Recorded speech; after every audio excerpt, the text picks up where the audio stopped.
Hello అండి. Previous వీడియోలో నేను కార్తీక దీపోత్సవానికి వెళ్ళానని చెప్పాను కదా. యాక్చువల్గా ఇది టీటీడీ ఎంప్లాయీ కార్డ్స్ ఉన్న వాళ్ళకి మాత్రమే అండి. సో ఒక్క కార్డ్ పైన 2 నెంబర్స్కి అయితే అలో చేస్తున్నారు. ఫైనల్లీ మాకైతే ఎవరు తెలీదు. సరే ఇంకా మా అక్కకైతే ఒక అవకాశం వచ్చింది. మా అక్క వాళ్ళ ఇంటి దగ్గర ఒక సిస్టర్ ఉందనమాట. ఆ కార్డ్ పైన మా అక్కనైతే తీసుకెళ్తుంది. సరే పోనీలో ఒకరికన్నా అవకాశం వచ్చిందని హ్యాపీగా ఫీల్ అయ్యాము. నేను జస్ట్ బయట నుంచి చూస్తానులే అని చెప్పి బయట నుంచి చూడడానికి అయితే వెళ్ళాను. సో చూద్దాము మన ఇది మనకి ఎలా ఉందో అనేసి నేనైతే వెయిట్ చేశాను అనమాట. వెయిట్ చేస్తే ఫైనలీ నాకు ఒక అక్క అయితే కార్డ్ పైన ఆ అక్క ఒక్కటే ఉంది. ఇద్దరు కదా యాక్చువల్లీ వెళ్ళాలి. ఒకే ఒక మాట అడిగాను, రమ్మని చెప్పారు. సో నాకు నిజంగా అప్పుడు శివయ్య అనుగ్రహం ఉంటేనే కదా మనం వెళ్ళాము అని నాకైతే ఒక మిరాకిల్గా అనిపించింది. చాలా మంచిగా కూడా అనిపించింది నాకు.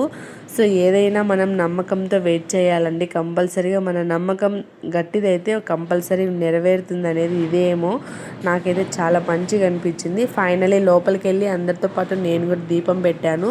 సో కార్తీక దీపోత్సవం చాలా అంటే చాలా మంచిగా జరిగింది. చాలామంది చూడండి ఎంత బాగా పెడుతున్నారో, చాలా మంచిగా ఉంది కదా. వీడియో కనుక నచ్చితే ఓం నమః శివాయ అని కామెంట్ చేసేయండి.